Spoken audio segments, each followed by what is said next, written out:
Bapak Kevin dan Ibu-Ibu. Selamat bertemu kembali di dalam persekutuan dewasa pada pagi hari ini. Kita akan segera memulai persekutuan kita pada pagi hari ini. Saya mau ingatkan untuk yang handphone yang belum di silent, bisa di silent supaya pada saat ini kita mau fokus datang kepada Tuhan. Kita mau serahkan hati, pikiran kita, mulut kita untuk memuji dan membesarkan nama Tuhan. Dipersilakan ibu-ibu sekalian untuk mengambil waktu untuk dalam saat teduh, berdoa secara pribadi, datang pada Tuhan. Tinggalkan semua beban kita, persiapkan mulut dan hati kita untuk memuji dan menyembah Dia.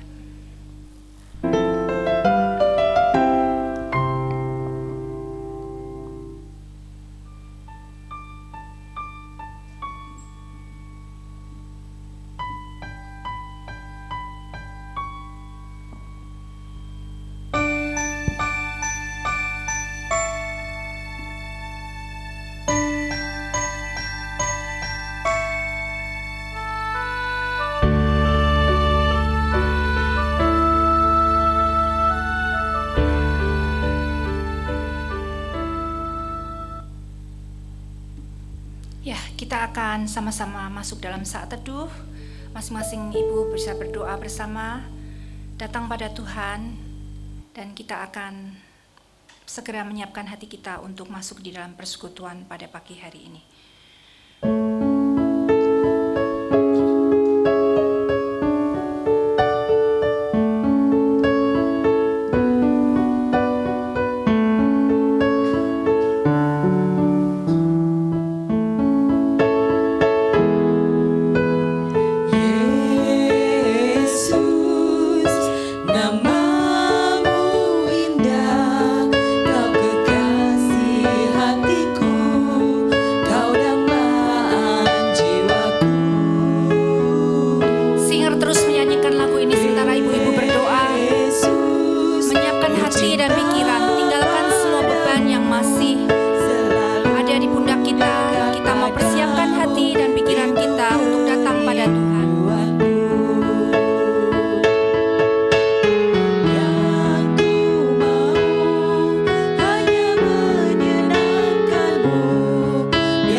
Kerinduan kita untuk datang kepadanya. Dipersilakan untuk berdiri. Kita akan nyanyikan Yesus namamu.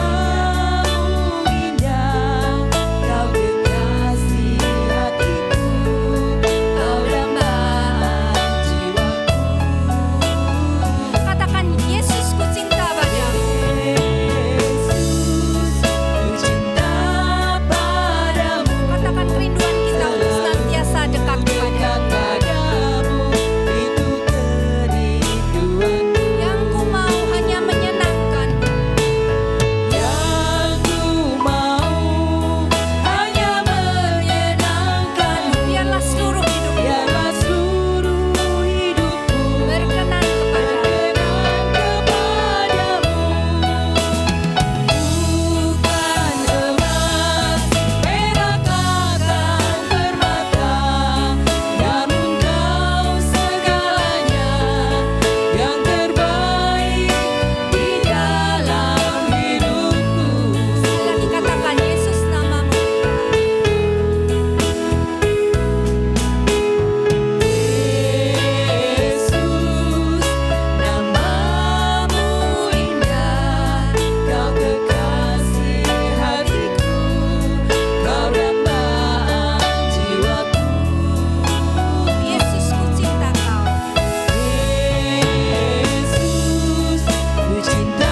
Tujuan kami Tuhan, kami ingin memuliakan Tuhan di dalam setiap kehidupan kami. Kami ingin menyenangkan Tuhan dalam setiap apa yang kami lakukan, dalam setiap karya kehidupan kami. Saat ini kami mau serahkan pikiran dan hati kami untuk datang pada Tuhan, bersekutu di hadapan Tuhan, memuji dan menyembah Tuhan. Kiranya Tuhan berkenan untuk kami datang hadir, membawa puji-pujian di hadapan Tuhan, dan kami juga akan sebentar menyiapkan hati kami untuk Tuhan isi dengan taburan firman-Mu. Tuhan yang memimpin jalannya persekutuan kami pada pagi hari ini dari awal, pertengahan hingga pada akhirnya.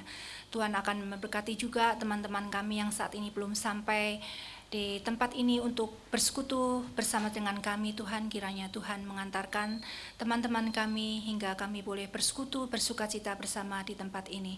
Di dalam nama Tuhan Yesus kami berdoa. Amin. Dipersilahkan duduk kembali. Ibu-ibu, saya mau tanya, biasanya sih wanita, ibu-ibu, apalagi kalau memasuki masa-masa berapa ya, 50 tahun ke atas gitu mulai punya satu hobi, bercocok tanam. Ada yang punya hobi tanaman? Nggak ada? Nggak ada ya? Di rumah nggak ada tanaman? Ada.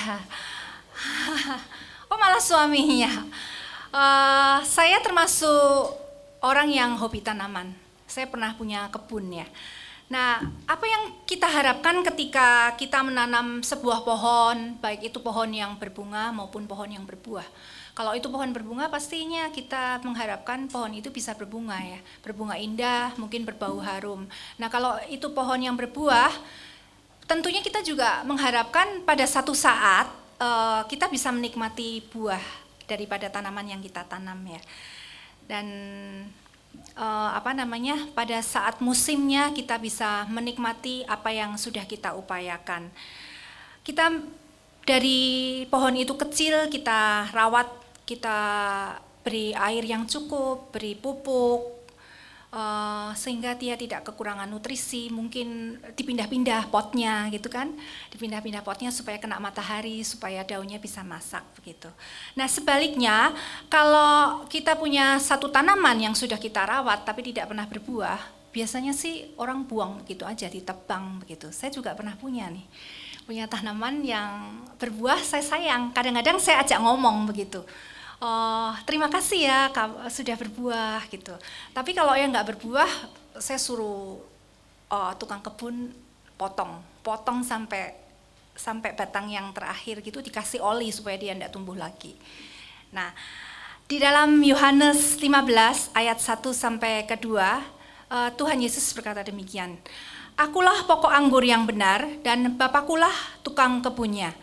Setiap carang yang ada padaku yang tidak berbuah, dipotongnya, dan setiap carang yang berbuah dibersihkannya supaya ia lebih banyak berbuah. Tema persekutuan pada pagi hari ini berbuah dalam karya ya. Tentunya di dalam setiap kehidupan kita Tuhan menghendaki agar orang-orang percaya bisa berbuah di dalam kehidupannya. Kita semua adalah carang-carangnya Kristus dan hendaknya kita juga boleh senantiasa melekat pada pokok Tuhan Yesus sendiri ya, agar pada saatnya kita bisa berbuah dan dinikmati oleh orang lain melalui karya dalam kehidupan kita. Saya undang ibu-ibu untuk berdiri kembali ya. Kita akan nyanyikan satu pujian yang gampang sekali, yang mengingat kita pada waktu kita sekolah minggu dulu. Yesus pokok dan kitalah carangnya. Lagu ini ada gerakannya, gerakan gerak, ibu-ibu boleh mengikutinya.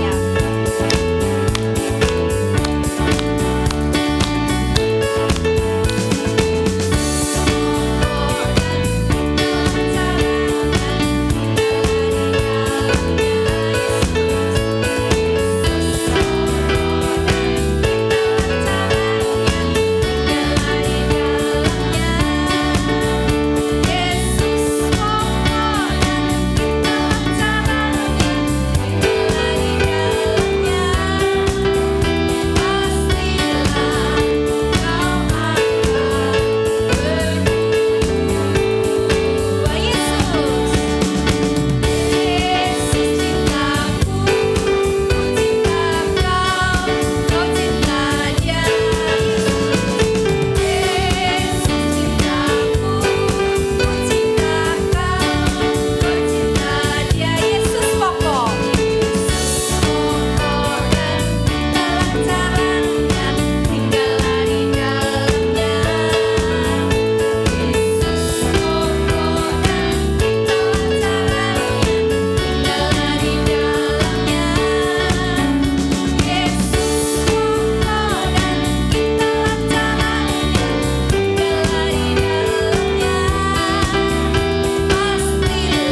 bersaudara. Kita boleh bergandengan tangan bersama-sama. Kita bersaudara dalam Yesus. Kita bersaudara dalam Yesus. Kita bersaudara sekarang dan selamanya dalam Yesus. Kita bersaudara dalam Yesus. Kita bersaudara dalam Yesus. Kita bersaudara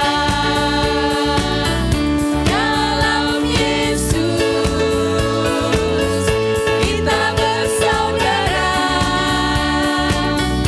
dalam Yesus. Kita bersaudara sekarang dan selamanya dalam Yesus. Kita bersaudara dalam Yesus. Kita bersaudara dalam Yesus. Kita bersaudara.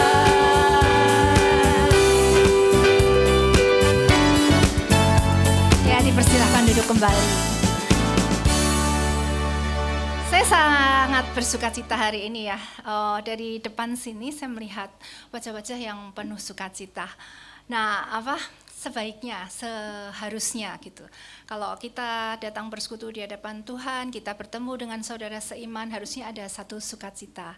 Ya, kita akan mempersiapkan hati kita untuk mendengarkan firman Tuhan. Ketika kita melekat pada Kristus Sang Sumber Kehidupan, kita belajar untuk mengerti dan memahami Tuhan sendiri dan berusaha untuk ikut di dalam setiap rencananya.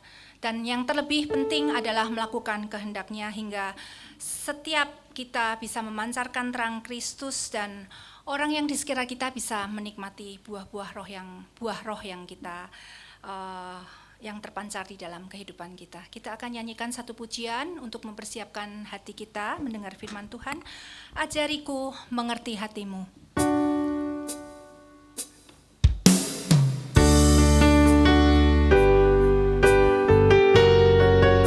Ajariku mengerti hatimu, memahami pikiranmu.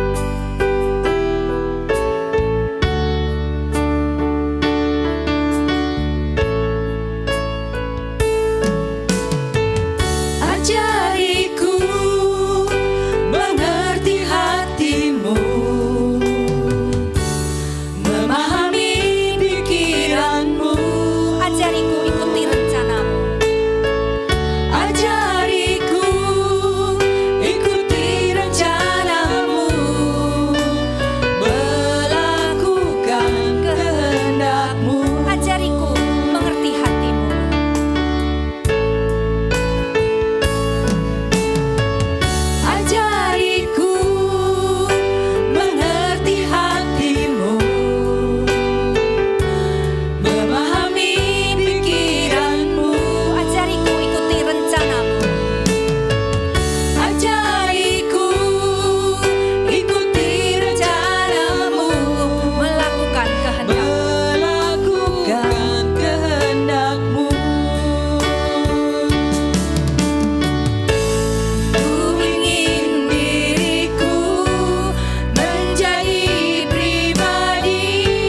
Mari ibu-ibu yang terkasih kita bersatu di dalam doa. Mari kita berdoa. Ya Tuhan, ajarilah setiap kami untuk mengerti hati-Mu, mengerti pikiran-Mu. Sehingga di dalam kehidupan kami yang terus kami lakukan adalah menyenangkan hati-Mu. Melakukan setiap hal yang seturut dengan kehendak-Mu. Kami tahu ya Tuhan bahwa melakukan segala perintah-Mu bukanlah hal yang mudah. Ada begitu tantangan di dalam kehidupan kami. Dan kami menyadari kami adalah manusia yang lemah, yang seringkali kami jatuh di dalam dosa dan kesalahan kami, sehingga kami berulang kali tidak melakukan kehendak-Mu. Tuhan, tolonglah kami, manusia yang penuh dengan segala kelemahan ini. Perlengkapilah setiap kami agar di dalam kehidupan kami terus belajar untuk dapat melakukan setiap kehendak-Mu dan setiap perintah-perintah-Mu. Biarlah setiap hal yang boleh kami lakukan itu dapat seturut dengan kehendak-Mu saja. Dan hari ini kami bersama akan merenungkan firman-Mu, kiranya Engkau yang menolong dan memberkati setiap kami. Biarlah firman yang boleh bersama kami dengarkan tidak berlalu begitu saja, melainkan dapat terus tertanam di dalam hati kami dan pada akhirnya kami pun dapat berbuah melalui setiap kata dan tindakan di dalam hidup kami sehari-hari. Berfirmanlah ya Tuhan, karena kami siap untuk mendengarkan. Di dalam nama Tuhan Yesus Kristus kami berdoa. Amin. Mari kita membuka Alkitab kita. Bacaan kita dari Yohanes 15 ayat 1 sampai dengan ayat yang ke-8.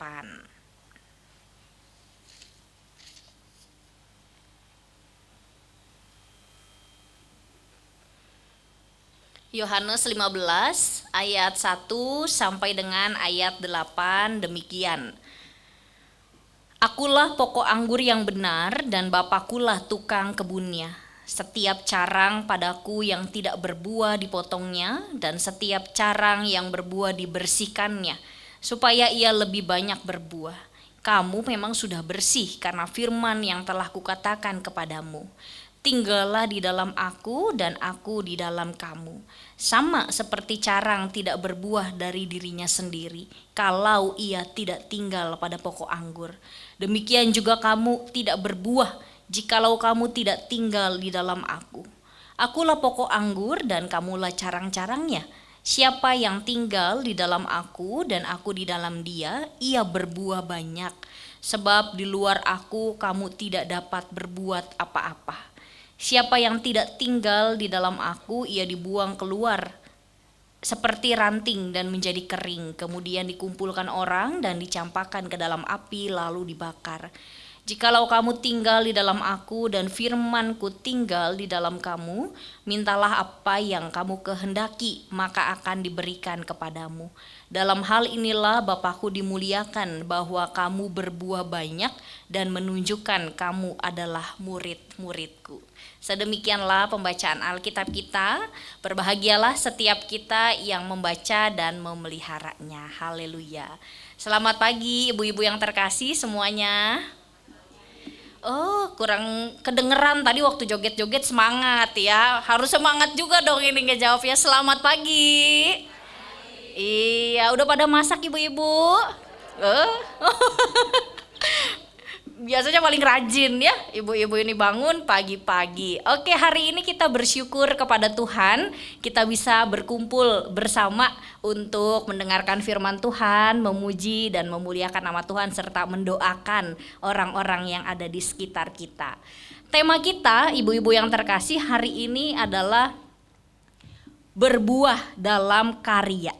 Nah, berbicara mengenai berbuah, saya teringat dengan salah satu wanita bernama Mundiba Mazari. Ada yang pernah mendengar ibu-ibu tokoh ini?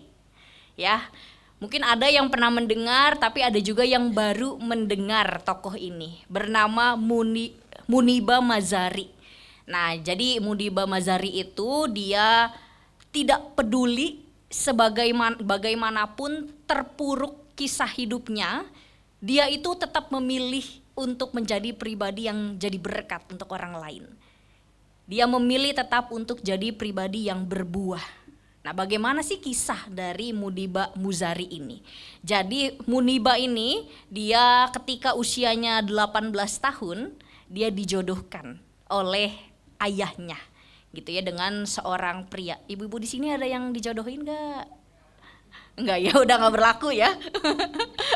Dia dijodohkan gitu ya, padahal usianya baru 18 tahun. 18 tahun tuh berarti baru lulus SMA gitu ya, umur 18 tahun dijodohkan. Dan dia keluarga yang tipe anak-anak yang itu selalu taat dengan orang tua. Jadi kalau orang tuanya ngomong apa harus selalu berkata iya gitu ya dengan ayahnya, asal itu membahagiakan orang tuanya. Mereka menikah lah ya, jadi Muniba dengan suaminya dia menikah saat usia 18 tahun hingga suatu hari. Ya, saya langsung singkat ceritanya. Hingga suatu hari dia bersama dengan suaminya itu sedang naik mobil. Ketika mereka sedang naik mobil terjadi sebuah kecelakaan hebat. Suaminya itu bisa menyelamatkan dirinya. Tapi apa yang terjadi kepada Muniba ini? Apa yang terjadi ibu-ibu kalau lihat dari gambar ini? Lumpuh. Jadi suaminya bisa menyelamatkan diri tapi dia luka parah. Gitu ya, sampai di sumsum tulang punggungnya hingga akhirnya dia dinyatakan oleh dokter itu lumpuh. Dan yang naasnya suaminya ini nggak ngurusin dia. Apa yang dilakukan oleh suaminya? Pergi kepada perempuan lain dan menikah dengan perempuan lain. Nah, kita bisa membayangkan ya, ibu-ibu kalau sekarang saya udah bisa ngomong karena udah menikah. Kalau dulu belum menikah. Kalau sekarang udah nikah jadi tahu gitu ya gimana rasanya kalau misalkan ada suami yang nggak ngurusin gitu ya. Ini yang dialami oleh Muniba ini, nggak diurusin dia kemudian malah pergi ke Will atau wanita idaman lain. Betapa hancurnya hati Muniba. Nah, sebenarnya kalau kita melihat dari kisah ini, hal-hal ekstrim itu bisa dilakukan oleh dia. Karena hidupnya terpuruk sekali gitu ya. Udah dia kecelakaan, dia tidak bisa berjalan, kemudian punya impian mau jadi seorang ibu.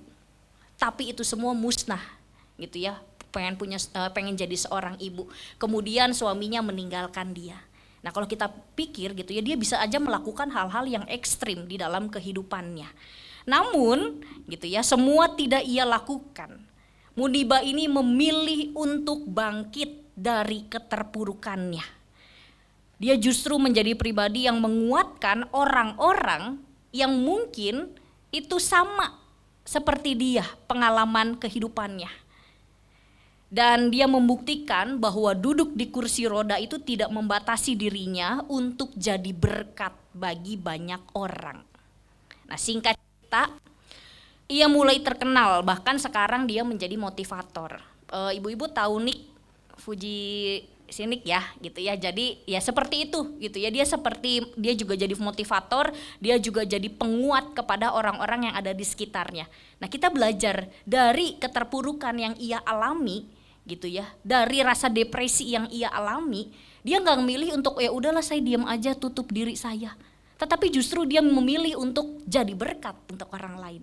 Dia memilih untuk berbuah bagi orang-orang yang ada di sekitarnya.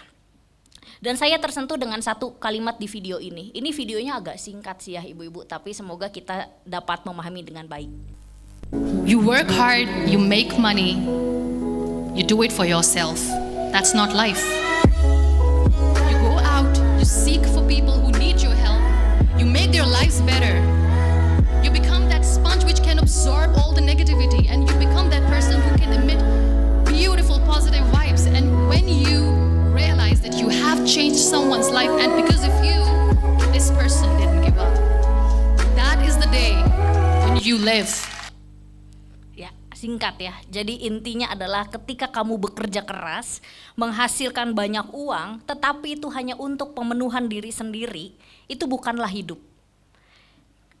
Ketika kita keluar mencari orang yang membutuhkan bantuan, membuat orang lain hidupnya itu lebih baik, dan dirimu bisa memancarkan energi yang positif bagi banyak orang, itulah hari di mana kamu hidup. Nah, jadi luar biasa sekali ya ibu-ibu, kita belajar atau kita melihat sosok seorang wanita ini bernama Muniba. Dia memilih untuk keluar, go out. Dia memilih untuk keluar, untuk berbuah, untuk jadi berkat bagi orang-orang yang ada di sekitarnya. Nah, kita lihat hidup kita saat ini ibu-ibu, apakah kita sudah menghasilkan buah di dalam kehidupan kita? Apakah kita sudah menjadi berkat bagi orang-orang yang ada di sekitar kita? Atau justru kita masih berkutat dengan pemenuhan kebutuhan diri kita sendiri? Dalam arti yang penting saya, dan saya, kemudian kita tidak mau memberikan diri kita kepada orang-orang yang ada di sekitar kita. Jadi berkutatnya yang penting saya deh, gimana pemenuhan kebutuhan kehidupan saya, bukan jadi berkat untuk orang-orang yang di sekitar. Nah, kita jangan seperti umat Israel yang dalam bacaan Alkitab kita pada hari ini. Jadi dalam bacaan Alkitab kita pada hari ini juga kita akan melihat bagaimana kehidupan umat Israel. Nah, sebelumnya kita membahas mengenai bangsa Israel, kita akan melihat salah satu perkataan Yesus mengenai ego eimi atau aku adalah. Banyak perkataan Tuhan Yesus mengenai aku adalah terang dunia, aku adalah roti hidup gitu ya. Hari ini kita belajar dengan perkataan Tuhan yang menyatakan bahwa dia menganalogikan, Yesus menganalogikan dirinya sebagai pokok anggur yang benar. Nah, ini sama seperti khotbah di minggu kemarin, ibu-ibu, ada yang datang ibadah minggu? Kemarin siapa yang khotbah? Saya. Ya, hari Minggu yang kemarin saya juga kan cerita gitu ya, kenapa sih domba yang jadi analogi yang disampaikan oleh Tuhan Yesus, karena zaman dahulu itu pekerjaan mereka mayoritas di konteks Yahudi itu adalah penjaga domba gitu ya, penjaga ternak-ternak. Nah, kenapa hari ini juga Yesus menganalogikan dirinya sebagai pokok anggur yang benar? Karena kenapa menggunakan kata anggur gitu ya? Tuhan Yesus itu memberikan sebuah analogi, memberikan sebuah perumpamaan itu yang relate dengan kehidupan masyarakat orang-orang Yahudi pada masa itu. Nah, zaman itu ibu-ibu, orang-orang Yahudi itu membudidayakan tanaman anggur untuk membuat minuman.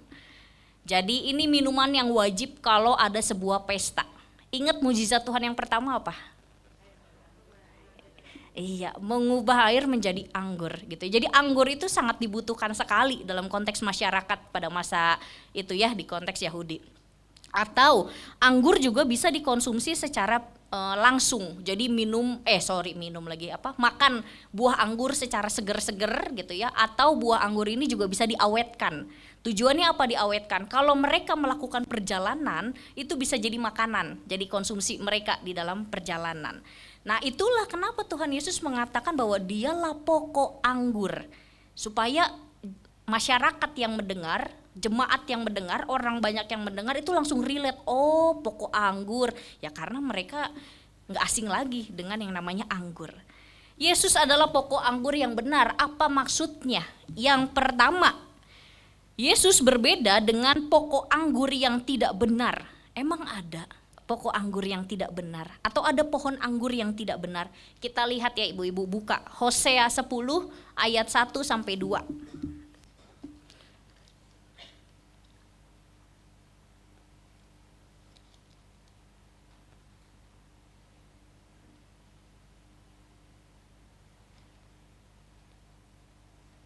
Hosea, boleh ada yang tolong bacakan kalau udah ada menemukan? Hosea 10 ayat 1 sampai dengan ayat yang kedua.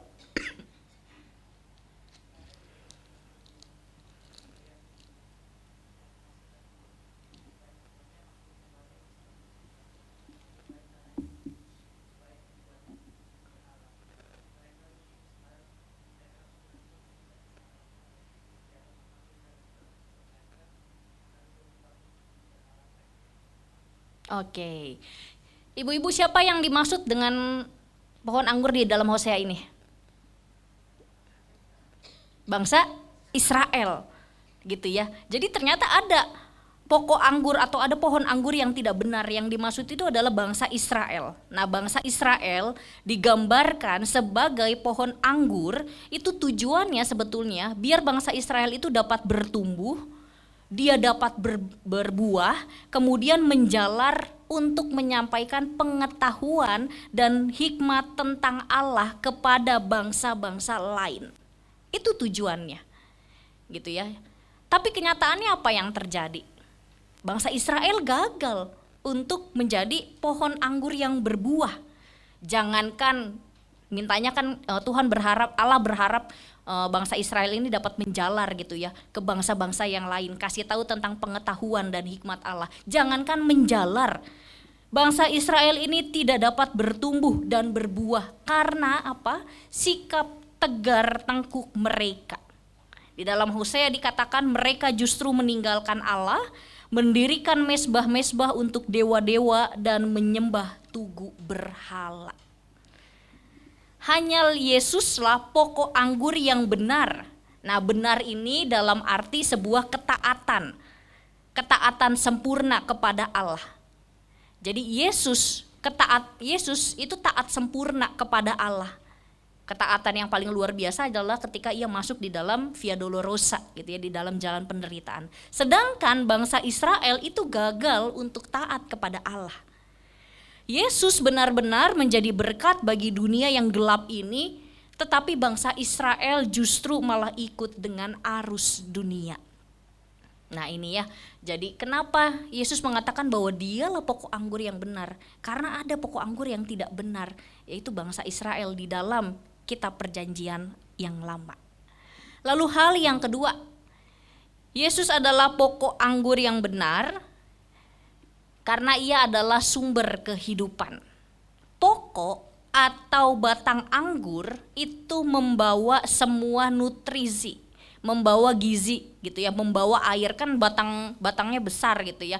Jadi membawa air, membawa gizi itu untuk dialirkan ke ranting-ranting tanaman anggur, carang-carang gitu ya, dialirkan ke carang-carang. Nah, begitupun dengan Yesus. Yesus adalah pokok anggur yang menjadi sumber kehidupan bagi ranting-rantingnya atau bagi carang-carangnya. Siapa ranting atau carangnya? Tadi Bu Nani sudah menyampaikan. Ranting-ranting atau carang-carangnya itu adalah kita, manusia. Nah, jadi ibu-ibu yang terkasih, Tuhan itu jadi sumber kehidupan bagi kita yang adalah carang-carang ini, yang adalah ranting-ranting. Kenapa Tuhan dikatakan sebagai sumber kehidupan? Kalau tidak ada pengorbanan Tuhan Yesus Kristus, kita tidak ada sampai dengan saat ini. Ya. Jadi Tuhanlah sumber kehidupan kita. Kristus juga jadi sumber segala hal dalam hidup kita, sumber kekuatan kita, sumber penghiburan kita, sumber damai sejahtera kita, sumber sukacita kita, dan lain sebagainya. Ya, jadi Yesus disebut sebagai pokok anggur yang benar karena dia juga adalah sumber kehidupan bagi carang-carangnya, sumber kehidupan bagi kita umat manusia. Ibu-ibu yang terkasih, tujuan Allah itu menyebut bangsa Israel sebagai kebun anggur tadi ya, supaya mereka itu bertumbuh menjalar dan berbuah.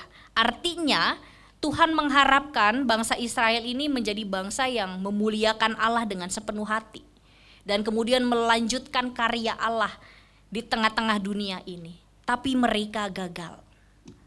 Nah, ibu-ibu, tujuan Allah itu bukan hanya berlaku bagi orang Israel, tetapi tujuan Allah itu juga berlaku bagi setiap kita. Berlaku bagi Erma, berlaku bagi ibu-ibu semua yang ada di sini. Yesus Kristus sang pokok anggur mengharapkan kita sebagai ranting-rantingnya itu dapat terus tumbuh dan dapat terus berbuah. Lalu bagaimana agar ranting-ranting ini dapat berbuah dengan baik? Kita lihat di ayat yang keempat sampai dengan ayat yang kelima, ibu-ibu. Silakan, Alkitabnya masih dibuka atau gadget sucinya masih dibuka? Ayat 4 sampai ayat 5 ya, saya baca. Tinggallah di dalam aku dan aku di dalam kamu. Sama seperti carang tidak dapat berbuah dari dirinya sendiri kalau ia tidak tinggal pada pokok anggur. Demikian juga kamu tidak berbuah jikalau kamu tidak tinggal di dalam aku. Akulah pokok anggur dan kamulah carang-carangnya. Siapa yang tinggal di dalam aku dan aku di dalam dia, ia berbuah banyak. Sebab di luar aku kamu tidak dapat berbuat apa-apa. Nah, Kalau kita lihat bacaan Alkitab, ibu-ibu, kata apa yang paling banyak termuat di dalam teks ini? Diulang-ulang terus. Ada 7 kali diulang. Coba lihat kata apa yang diulang-ulang di sini. Itu jadi penekanan ayat ini sebetulnya. Oke, ada lagi? 7 kali disebutkan. Kayak main teka-teki nih kita.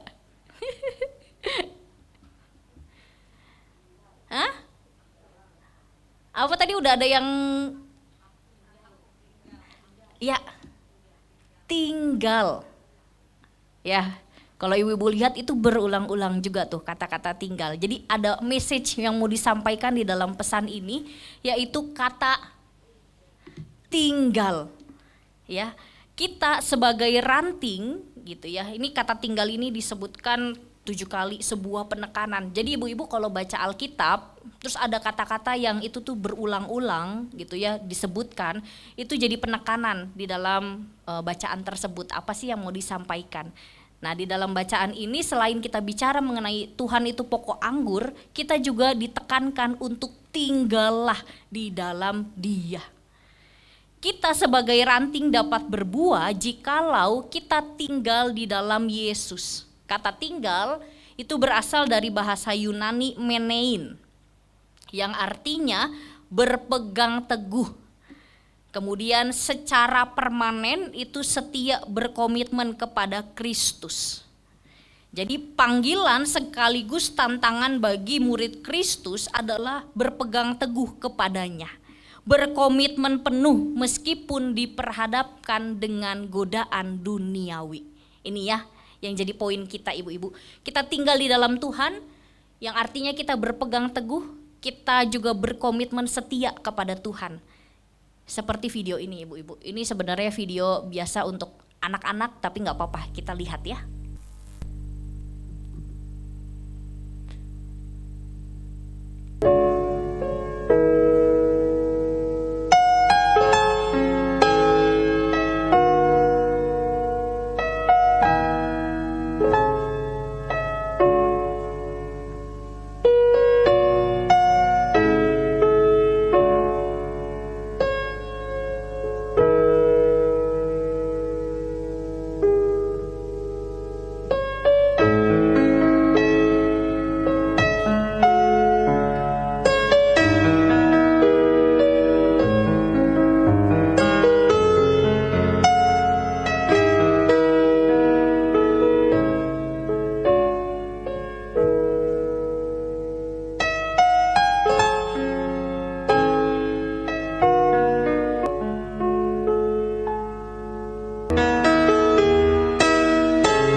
Bisakah kita seperti video tersebut, ibu-ibu? Kita tetap teguh pegang salib Kristus. Meskipun ada badai atau ada godaan. Enggak mudah.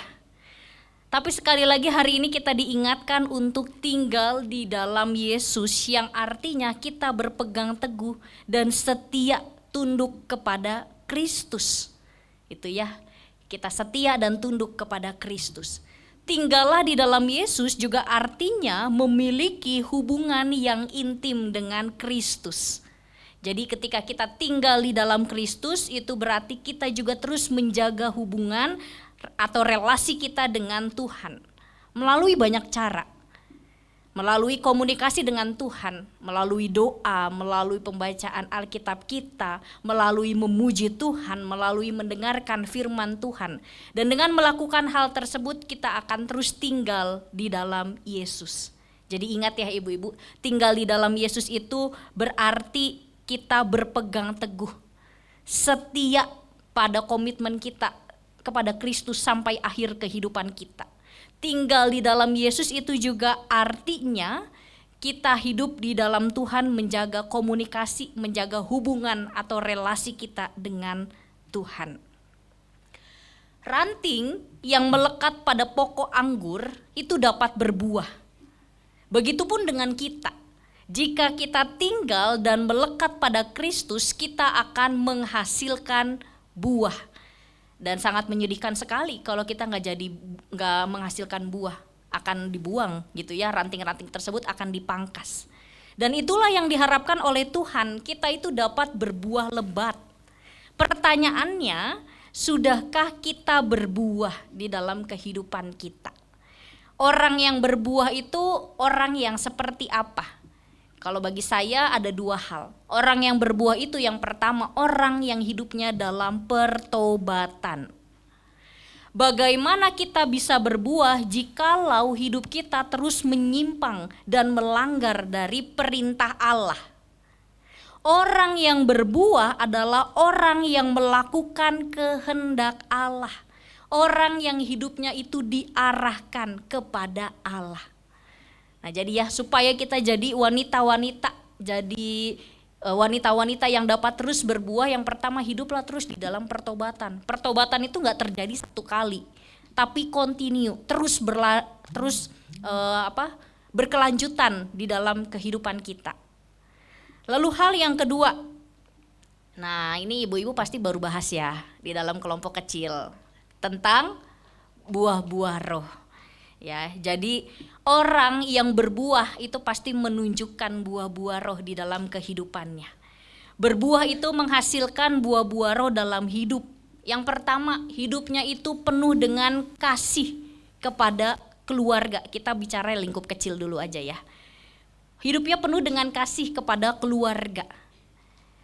Kasih juga sebetulnya kepada orang-orang yang ada di sekitar kita. Hidupnya penuh dengan sukacita. Sukacita baginya itu bukanlah sukacita seperti yang dunia itu gambarkan. Misalkan bagi dunia bahagia dan sukacita adalah uang banyak gitu ya. Kemudian jabatan tinggi. Tapi semuanya diperoleh dengan cara yang tidak benar. Mau jabatan tinggi sikut kanan kiri. Mau uang banyak korupsi gitu ya. Itu kan kebahagiaan menurut dunia, kita punya uang banyak emang benar gitu ya, punya uang banyak enak gitu ya. Tapi kalau didapatkan dengan cara yang tidak baik, ya itu yang jadi keliru. Sukacita adalah bagaimana kita juga di dalam segala penderitaan kita, di dalam segala pergumulan kita tetap tahu ada satu pengharapan, yaitu Tuhan. Nah ini kayaknya gak usah panjang lebar, ibu-ibu pasti udah bahas nih bukunya satu persatu, udah hatam gitu ya tentang sukacita. Lalu kemudian damai sejahtera. Orang yang hidupnya dengan buah-buah roh bukan jadi troublemaker, tapi jadi peacemaker. Kita lihat hidup kita. Kita lebih sering jadi troublemaker apa peacemaker? Sering bawa kekacauan di tengah-tengah orang-orang sekeliling kita. Ada apa itu selalu kayaknya kalau gak bikin perkara hidupnya gak lengkap. Kayaknya kalau gak ribut kagak lengkap gitu hidupnya. Nah gimana tuh kita? Atau kita justru jadi pembawa damai. Kita jadi jembatan gitu ya, kita jadi pembawa damai untuk orang-orang yang ada di sekitar kita. Nah orang yang berbuah adalah orang yang jadi peacemaker ya, bukan jadi troublemaker. Lalu kemudian yang selanjutnya itu adalah kesabaran. Nah, kesabaran itu, oh ya, kalau kesabaran ada satu video yang mau kita lihat lagi ya, ibu-ibu.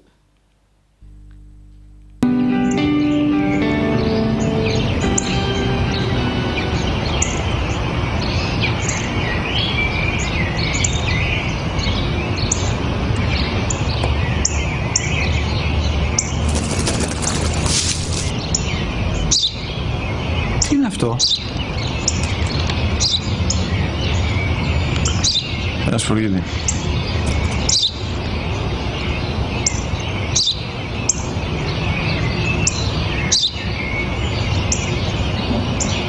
Τι είναι αυτό? Μόλις τώρα στο πατέρα, σφουργίτη είναι.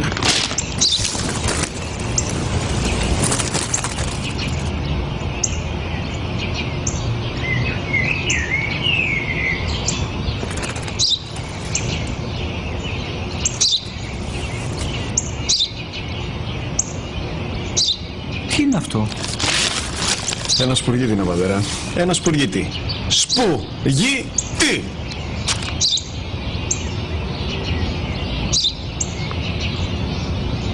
Τι είναι αυτό? Γιατί το κάνεις αυτό το πράγμα, μπορείς να μου πεις? Τόσες φορές σου είπα, είναι ένα σπουργίτη! Δεν το καταλαβαίνεις!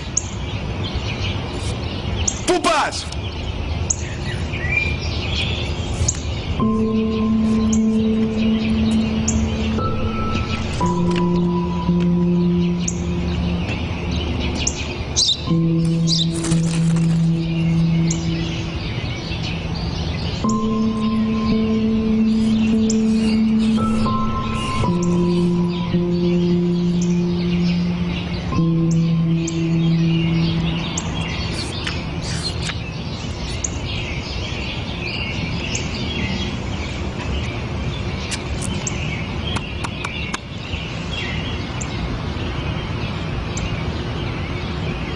Δυνατά.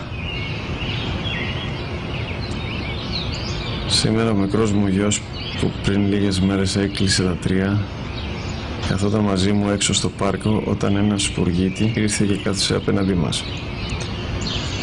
Ο γιος μου με ρώτησε 21 φορές τι ήταν αυτό και το απάντησα και τις 21 φορές ότι ήταν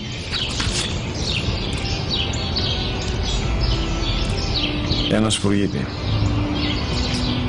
Τον αγκάλιασα τρυφερά και τις 21 φορές που μου έκανε την ίδια ερώτηση, ξανά και ξανά, χωρίς να εκνευριστώ, νιώθοντας στοργή για το αθώο μου αγοράκι.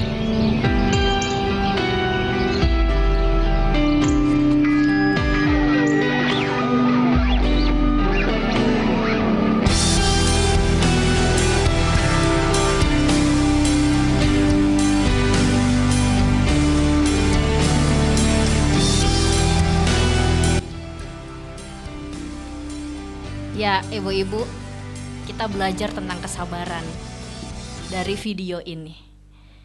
Kalau ini kita belajar dari video orang tua kita 21 kali ya tadi kalau dibilang, dia tanya terus sama bapaknya itu apa, tapi dipeluk, dijawab dengan baik, itu burung gereja. Nah, kita gimana? Apakah kita juga sudah bisa menjadi pribadi-pribadi yang sabar di dalam kehidupan kita? Orang yang berbuah itu juga orang yang sabar di dalam kehidupan, enggak sumbu pendek. Nah, kalau misalkan apa-apa langsung naik darah gitu ya, belum dikasih tahu apa langsung emosi gitu ya, enggak sabar di dalam kehidupannya, atau enggak sabar juga di dalam setiap pelayanannya. Belum dijelasin apa-apa tapi udah emosi duluan gitu ya, justru itu yang bisa berbahaya gitu ya di dalam pelayanan atau di dalam keluarga kita. Nah, jadilah pribadi-pribadi yang lebih sabar, tarik nafas dalam-dalam terlebih dahulu. Kalau orang yang nggak sabar, kan jadi pengennya marah-marah terus ya. Kalau orang lagi emosi, lagi marah, itu keluar macam-macam dari perkataannya. Gitu, itu yang berbahaya. Kayak tadi ya, anak tadi, hingga akhirnya marah-marahin orang tuanya. Nah, kita belajar bersama-sama, mari kita berbuah jadi pribadi yang sabar di dalam kehidupan kita. Kemudian, selanjutnya, kebaikan. Selanjutnya itu kebaikan. Orang yang berbuah itu adalah orang yang terus menunjukkan kebaikan. Nah, jangan menunda kebaikan, ibu-ibu. Jangan menunda kebaikan. Kadangkala kita mengukur kebaikan yang kita lakukan. Oh, saya tahu nih teman saya lagi kesusahan hidupnya. Tapi kita ngerasa kayaknya saya cuma bisa menyediakan kuping untuk mendengar, saya nggak bisa bantu banyak. Saya tarik diri, saya nggak mau bantu dia. Kita mengukur gitu ya kebaikan yang kita lakukan. Padahal nggak ada itu yang namanya kebaikan kecil, yang namanya kebaikan besar. Itu tetap yang namanya kebaikan. Jangan tunda-tunda ketika kita bisa melakukan kebaikan. Meskipun kita cuma bisa jadi kuping yang mendengarkan kalau teman kita sedang ada kesulitan kehidupannya. Kadang kita nunda-nunda, kayaknya ini mah kebaikan saya kecil, saya nggak mau ngelakuin ini. Kayaknya nggak akan dampak deh sama orang itu. Padahal belum tentu. Itu juga akan membawa dampak bagi orang-orang yang merasakannya. Lalu selanjutnya, setelah kebaikan yaitu adalah kesetiaan, ya. Tetap menjadi pribadi yang terus setia kalau ini. Kemudian kelemah lembutan. Nah, kelemah lembutan bukan berarti orang yang lemah lembut selalu kayak Putri Solo gitu ya. Maksudnya lemah lembut tuh ya gitu ya, kelemer gitu, bukan kayak gitu juga. Tapi kelemah lembutan dia bisa mengatur dirinya sendiri. Kapan saatnya dia tegas, kapan saatnya dia harus ngerem gitu ya. Itu itu yang namanya kelemah lembutan. Terakhir, penguasaan diri. Orang yang berbuah adalah orang yang bisa menguasai dirinya sendiri. Nggak langsung apa-apa itu ya tadi, apa-apa langsung naik darah, apa-apa langsung emosi, bisa menguasai dirinya sendiri. Oke, ibu-ibu yang terkasih, ini terakhir dari saya. Mari bersama-sama kita terus melekat kepada sang pokok anggur, karena ialah sumber kehidupan kita. Di luar Tuhan Yesus itu kita tidak dapat berbuat apa-apa. Teruslah juga berbuah lebat, karena Tuhan akan dipermuliakan melalui buah-buah yang kita hasilkan. Selamat terus berbuah. Amin. Kita langsung doa syafaat ya. Mari kita bersama satu di dalam doa syafaat, kita berdoa. Kami mengucap syukur dan berterima kasih kepadamu ya Tuhan. Sekali lagi Engkau mengingatkan setiap kami bahwa Engkaulah pokok anggur yang benar. Dan sudah semestinya kami melekat kepada Engkau sang pokok anggur. Di luar Engkau ya Tuhan kami tidak dapat melakukan apa-apa. Dan ajar setiap kami ya Tuhan untuk menjadi ranting-ranting-Mu, menjadi carang-carang-Mu yang dapat terus berbuah di dalam kehidupan kami ini. Selama Tuhan memberikan kami nafas kehidupan, selama Tuhan memberikan kami kesempatan untuk berpijak di tengah dunia ini, ajar setiap kami untuk tidak lelah menjadi pribadi yang terus berbuah, menjadi pribadi yang terus menjadi berkat untuk orang-orang yang ada di sekitar kami. Tolong kami, perlengkapilah setiap kami ya Tuhan. Ya Tuhan, pada saat ini kami mengucap syukur kepadamu untuk kehidupan yang juga Tuhan anugerahkan kepada kami. Biarlah setiap kehidupan yang kami jalani, kami dapat terus melakukan setiap perintah Tuhan, menyenangkan hati Tuhan. Ya Tuhan, kami pada hari ini juga membawa doa kami bagi bangsa kami Indonesia. Kami bersyukur juga untuk hasil MK yang sudah kami peroleh. Kiranya ya Tuhan, melalui keputusan yang disampaikan oleh MK, semua masyarakat juga dapat menerima dengan baik. Tuhan jagalah kestabilitasan keamanan di bangsa dan negara kami Indonesia ini. Kami juga berdoa ya Tuhan bagi pemerintah bangsa kami, kiranya Engkau yang senantiasa menganugerahkan kepada mereka hikmat dan kebijaksanaan di dalam memimpin bangsa kami. Biarlah setiap keputusan juga yang diambil itu dapat menghadirkan kesejahteraan bagi rakyat Indonesia. Kami juga ya Tuhan pada saat ini berdoa untuk gereja kami, GKI Gading Serpong. Kiranya Engkau yang senantiasa terus memberkati setiap kami, memberkati para pendeta, staf bina, para penatua, pengurus komisi dan juga aktivis, serta karyawan gereja. Di dalam kami juga mengemban tugas pelayanan kami, berikanlah kami kesehatian, berikanlah kami sukacita satu dengan yang lain, agar kami bisa terus saling menopang di dalam pelayanan kami. Kami juga berdoa untuk pembangunan gereja kami ya Tuhan yang sedang berlangsung. Kiranya Tuhan juga memberkati setiap panitia yang mengambil bagian di dalamnya. Kiranya Tuhan lancarkan setiap proses tahap demi tahap yang harus dijalani.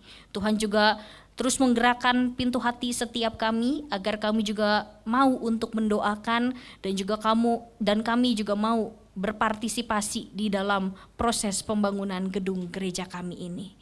Kami juga pada saat ini terkhusus berdoa untuk para pengurus komisi dewasa, khususnya di komisi wanita ini ya Tuhan, seksi wanita.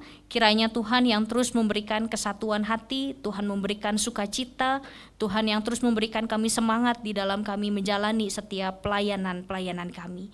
Biarlah kami dapat terus memberikan yang terbaik bagi kemuliaan nama Tuhan. Kami juga pada saat ini berdoa ya Tuhan untuk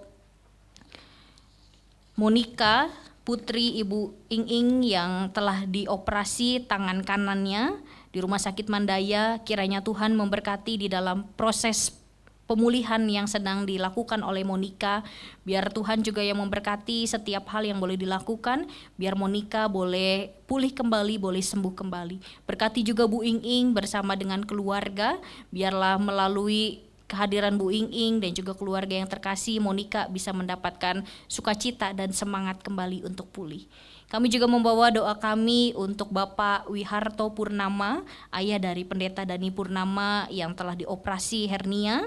Kiranya Tuhan juga memberkati di dalam proses pemulihan yang dilakukan oleh Bapak Wiharto Purnama.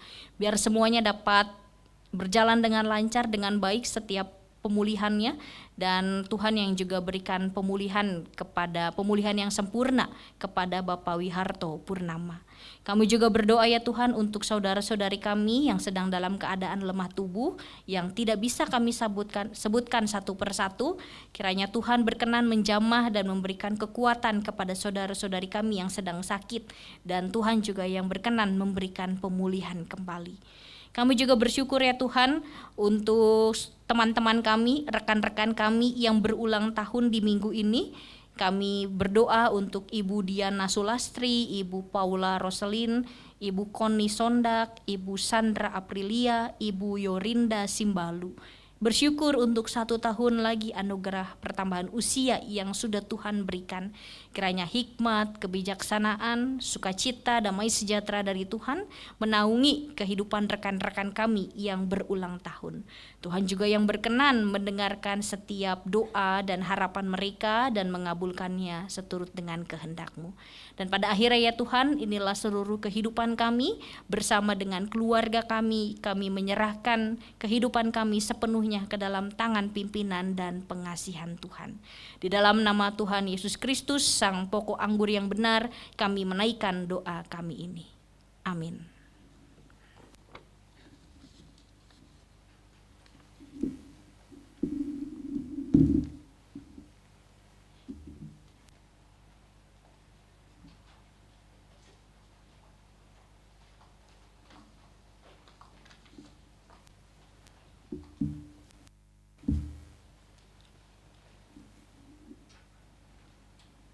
Ya, tadi sudah disampaikan oleh Ibu Erma ya.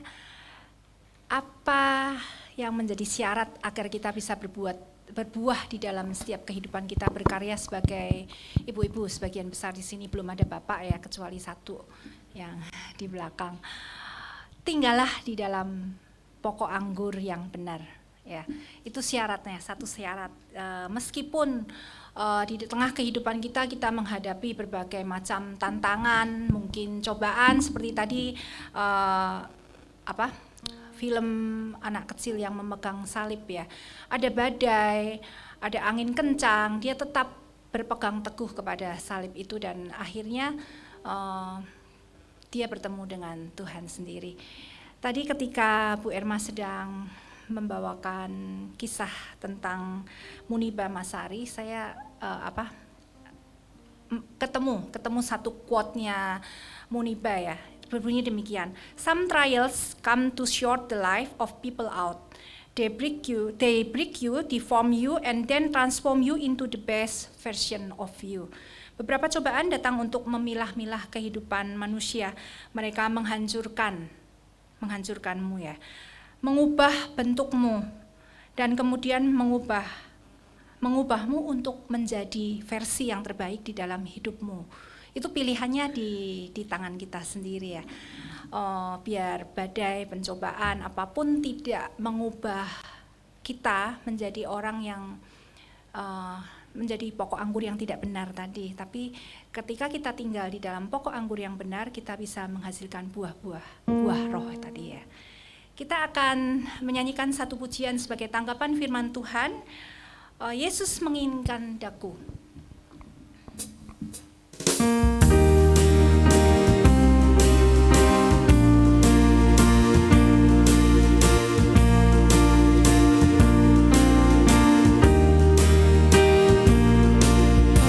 Yesus menginginkan daku bersinar baginya. Dimanapun ku berada, ku mengenangkannya. Dimanapun ku berada, ku mengenangkannya. Bersinar, bersinar, itulah kehendak Yesus. Bersinar, bersinar, aku bersinar terus. Yesus mengingat daku menolong orang lain. Yesus menginginkan daku menolong orang lain. Manis dan sopan selalu ketika ku bermain. Bersinar, bersinar, itulah kehendak Yesus. Bersinar, bersinar, aku bersinar terus. Bait yang ketiga, aku mohon Yesus menolong. Mohon Yesus menolong, menjaga hatiku agar bersih dan bersinar meniru Tuhanku. Bersinar, bersinar, itulah kehendak Yesus.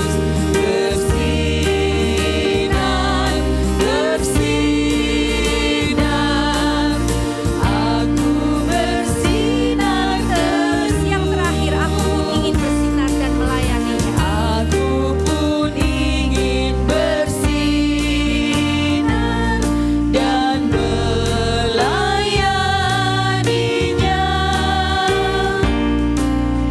Hingga di sorga ku hidup senang bersamanya. Bersinar, bersinar, itulah kehendak Yesus. Bersinar, bersinar, aku bersinar terus. Ya, biarlah dalam setiap kehidupan kita bisa bersinar. Sampai kapan? Sampai Tuhan memanggil kita. Kita akan masuk di dalam persembahan. Allah sudah begitu baik buat kita. Kiranya kita juga boleh taat kepada Tuhan dengan memberikan persembahan. Mazmur 34 ayat yang ke-9, kecaplah dan lihatlah betapa baiknya Tuhan, berbahagialah orang yang berlindung padanya. Dipersilahkan petugas persembahan, kita akan nyanyikan satu pujian, Allah itu baik, sungguh baik bagiku.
Bapa di dalam surga, kembali kami datang ke hadapan-Mu ya Bapa. Kami mengucap syukur setiap berkat yang sudah Tuhan berikan kepada dalam kehidupan kami. Tuhan Yesus, biarlah apa yang Tuhan berikan, yang Tuhan berkati di dalam kehidupan kami juga boleh memberikannya kepada sesama kami, orang-orang di sekitar kami. Tuhan Yesus, ajar kami juga untuk terus bertumbuh, berbuah di dalam kehidupan kami.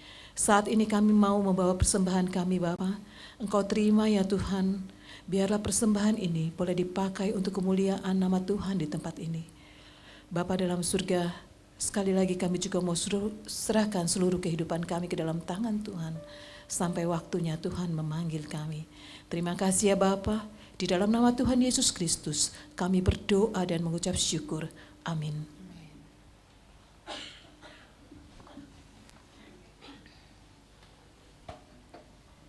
Ya, menghasilkan kesembilan buah-buah roh yang tadi sudah disampaikan oleh Ibu Erma. Tentunya kita tidak bisa bergantung kepada kekuatan kita sendiri. Selain kita tinggal di dalam Tuhan, biarlah Roh Kudus sendiri yang berkarya senantiasa dan berkuasa di dalam hidup kita dan memampukan kita agar dapat berkarya menghasilkan buah yang akhirnya bisa dirasakan dan dinikmati oleh orang-orang yang ada di sekitar kita. Mari kita akan menyatakan komitmen hidup kita untuk tinggal di dalam Dia, hidup kita yang benar kita nyanyikan sebagai lagu penutup.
Ibu-ibu yang terkasih, hari ini kita bersama-sama akan pulang, melanjutkan kehidupan kita. Teruslah ingat untuk menghasilkan buah-buah yang baik dan terimalah berkat dari Tuhan. Tuhan memberkati engkau dan melindungi engkau. Tuhan menyinari engkau dengan wajah-Nya dan memberi engkau kasih karunia. Tuhan menghadapkan wajah-Nya kepadamu dan memberi engkau damai sejahtera dari sekarang sampai selama-lamanya. Amin.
serahkan kepada pengurus untuk menyampaikan pengumuman. Persekutuan kita sudah usai.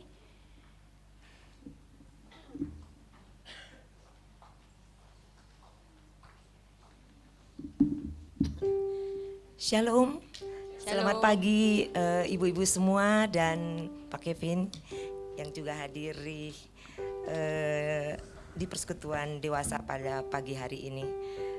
Kepada Ibu Pendeta Erma, terima kasih atas pelayanan firman Tuhan yang disampaikan pada pagi hari ini. Kiranya firman itu menjadikan kita ibu-ibu berbuah dan menjadi berkat di dalam kehidupan sehari-hari dan senantiasa tinggal di dalam pokok anggur yang benar. Tuhan Yesus memberkati. Terima kasih juga untuk pelayanan dari ibu-ibu yang ambil bagian pada pagi hari ini. Bu Nani sebagai pemimpin pujian, teman Ibu Teti, Ibu Dian sebagai singer dan Ibu Dewi sebagai pemusik. Begitu juga dengan ibu-ibu penerima tamu dan ibu-ibu yang lain. Kiranya pelayanan ibu-ibu senantiasa penuh dengan sukacita dan selalu melayani di dalam Tuhan. Kami juga mengharapkan untuk kehadiran ibu-ibu tetap di dalam persekutuan untuk minggu depan. Minggu depan dengan tema adalah One Heart yang akan disampaikan Pendeta Devina. Tetap persekutuan kita di hari Kamis dan di pukul 10 pagi.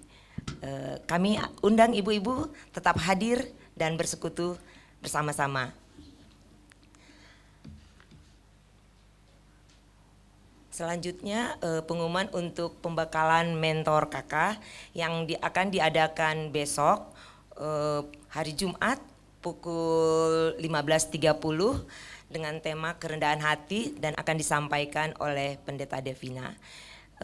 Siapkan waktu untuk ibu-ibu mentor agar bisa bersekutu untuk besok sore.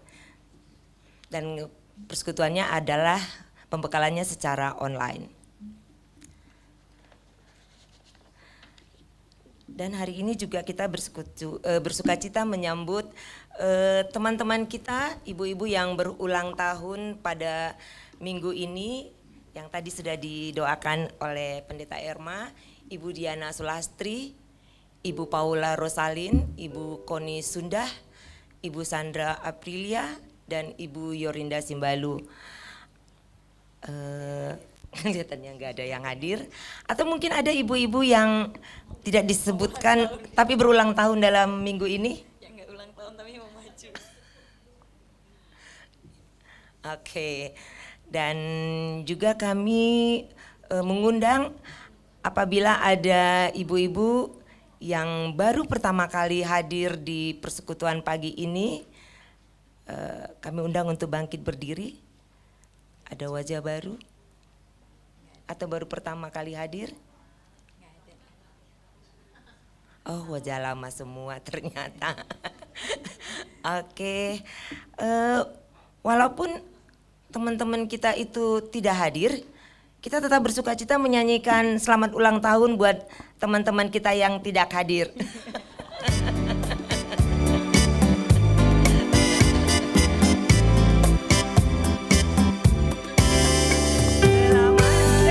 Mari berdiri ibu-ibu. Kami ucapkan padamu selamat hari jadi. Tuhan Yesus memberkati. Kami selalu berdoa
Terima kasih ibu-ibu.